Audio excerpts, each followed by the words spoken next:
Co-sponsorship seems to be the talk of the town, and I've been both with eXp Realty and Real Broker, and I can promise you they are very, very fundamentally different. There's only one question that you gotta know the answer to. Which one is most valuable for you? First, let's understand what we're actually comparing. eXp launched their co-sponsorship model in May 1st of 2025. Sponsors get tier 2 position and co-sponsors get tier 1 position. The split flows between the sponsor and the co-sponsor, but the actual split amount and revenue share amount is very different. Real Broker launched theirs multiple years ago and pioneered the co-sponsorship model with the one real or all real idea. There's no primary and secondary model attached to it. Both sponsors get equal amounts in terms of revenue payments. I think that's a fundamental difference as a whole. You've got a primary and a secondary sponsor with eXp Realty, whereas with Real, you have a fundamental co-sponsorship model. But here's where it gets more interesting is the money or the moolah. With eXp Realty, the sponsor gets you as a tier 2 and the revenue flows upwards to the upline. The co-sponsored agent gets you as a tier 1 and the revenue stops. And the revenue share stops. It doesn't flow upwards. The co-sponsor also gets a 50% bonus on your revenue share for the first 12 months. They both collect revenue share 7 tiers down below you, whereas Real only has it 5. Real Broker has it fundamentally different where it's a 50-50 split or 45-45 split. They keep 10% of the profits so you don't game the system. One of the things that we're seeing all the time is someone putting someone below them and them taking both the money with creating an LLC for it. Revenue share flows up to both co-sponsors and both get a half credit as a producing agent on their tier 1. This part is important. The eXp model gives full revenue share to both parties but creates an imbalance, whereas Reals splits the profit but creates an equal partnership, a 50-50. And we're going to talk about the numbers in a second. My name is Gagan Timsina, and I've been with both of these wonderful companies. I love eXp. I'm currently with Real Broker now.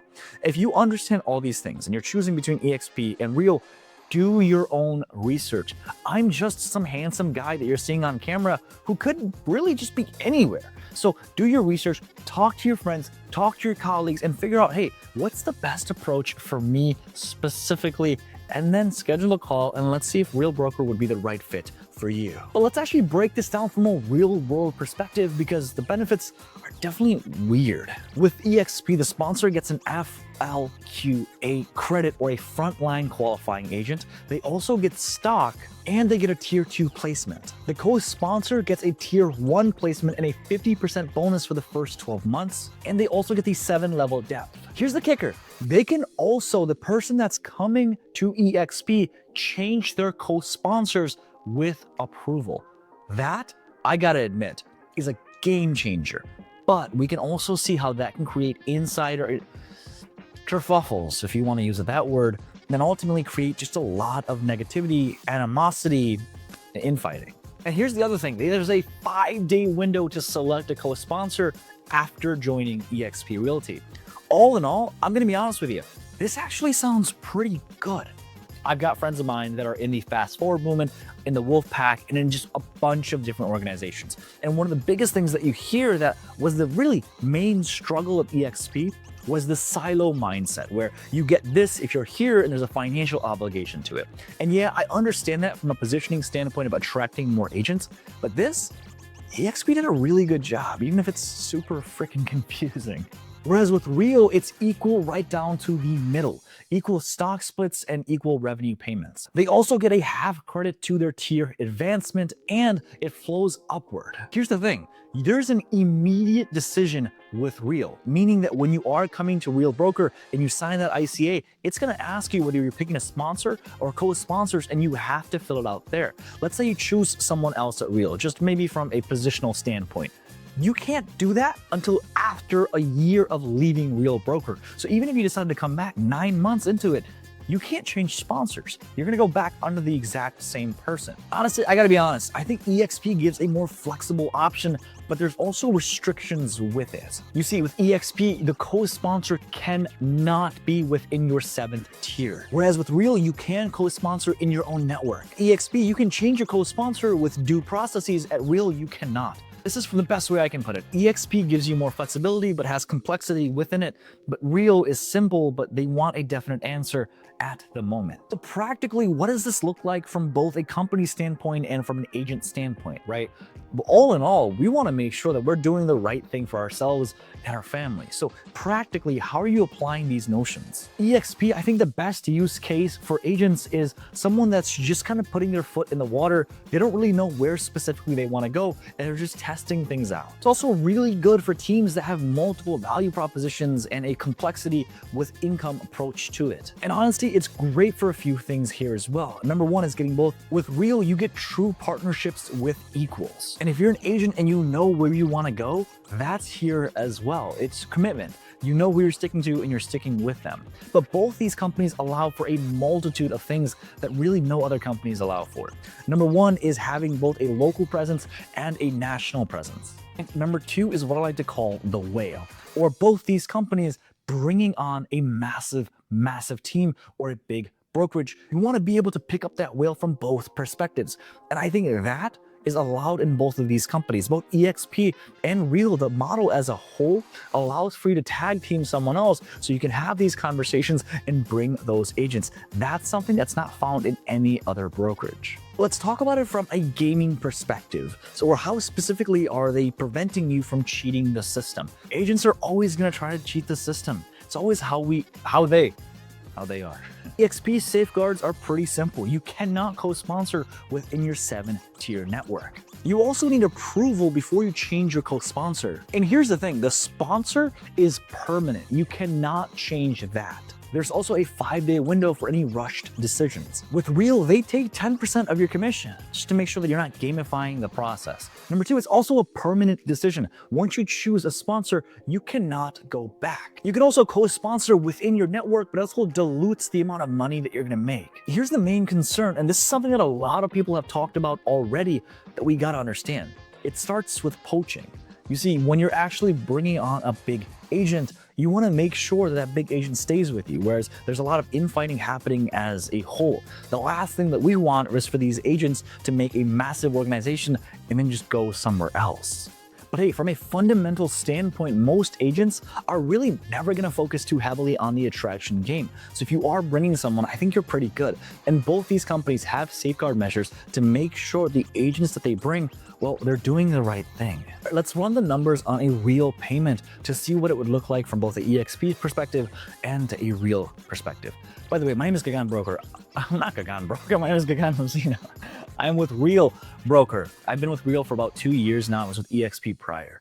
I love this company. I think this company is absolutely fantastic. And I also think eXp is a fantastic company as well. If you're interested in Real Broker and these videos, you actually enjoy watching them, let's just have a conversation one-on-one, privately, you and me, to figure out, hey, what would Real actually do for your business? What does that even look like? And ultimately, is it even the right fit for you? Use me as the person to answer all these questions, because the last thing that you want for yourself is to make a permanent decision that you're just not happy with. Let's get a call, confidential, one-on-one, 10 to 15 minutes. We'll address everything that needs addressing and figure out the answers from there. All right, so let's run the numbers with a $2,000 amount. With eXp Realty, the sponsor gets the full $2,000 at a tier 2 level, and the revenue continues to flow upline to their people. With the co-sponsor, they get $3,000 of the 50% bonus for the first year, but it also stops at them. The total payment amount for the first year is going to be $5,000, and then moving forward, it's going to be $4,000 afterwards. Whereas with Real Broker, it's pretty simple. $900 to the first person,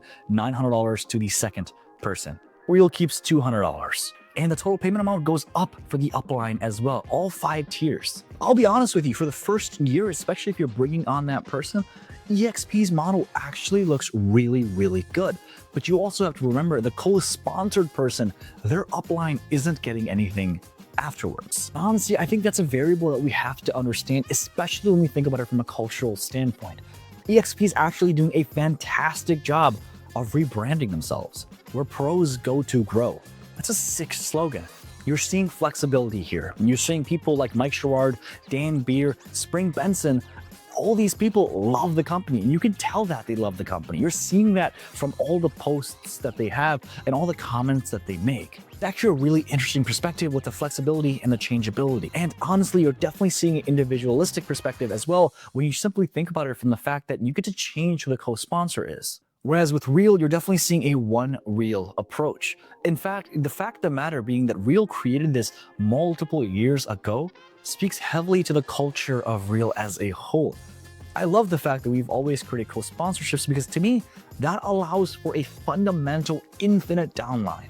We're also creating a system optimization over individual optimization. And it shows another thing as well, permanent partnerships and commitments. Listen, when I made this video, I thought about it from one perspective. If you were on the other line, which you are, and you're thinking about making that move to eXp or Reel, and I had to explain this model to you, it took me a little while to actually digest the eXp model. It was a little convoluted in nature, whereas with Reel, it was simple. You got co-sponsor one, we take that, but we also take care of you. So with that being said, there's definitely gonna be a little convolution when you are thinking about retraction and thinking about bringing people and explaining these processes. You know what, especially as you start thinking about it from a futuristic perspective as well, it's going to be definitely interesting. You're definitely going to see a system dilution as more agents get co-sponsored. You're also going to see a lot of people, especially within the company as a whole, trying to take a person from here or there. And I know we're going to talk about this in the video, and someone is going to look at these and they're going to make a comment saying, no, that's never going to happen.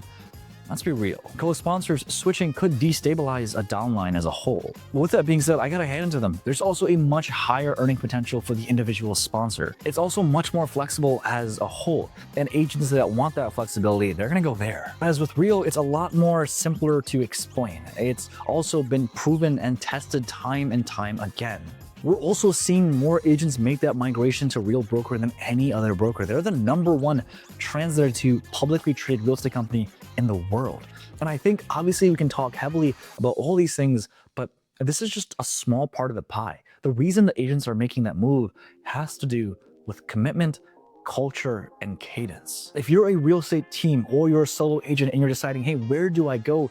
You want to take these things into consideration. You also want to take this, production, right? Your whole goal is to sell houses and make more money, buy income assets, and potentially use those to attract agents at a high level. If agent attraction is already part of the game as a whole, then fantastic. Take all these things into consideration and figure out what specifically is the next step. If you want to focus on production, join some of these Reel Academy courses, join some of those eXp trainings, be a part and osmosisly, be with these people that are actually in these big companies and understand, hey, this is what's happening here. That's what's happening here. This is the vibe and the frequency of both these places. Because listen, revenue share, as much as we're talking about it, is not the end all be all. People are coming to Reel for the culture. And honestly, I remember Tamir and Brad, they were all talking about this a little while ago. They said when we first started Reel, when Tamir first started Reel, he's like, do I even want to have a revenue share aspect to it? That's what we were considering. Because we know that revenue share, especially when you are coming to a company, money's gonna make everyone look a little bit shadier. And that's at every company, and it's gonna happen everywhere. With that being said, take all these things into consideration. Listen, I actually did an entire video on why you should not come to Reel Broker. If you wanna watch that, I'm gonna put it right here. Watch it, and I'll see you soon. Peace.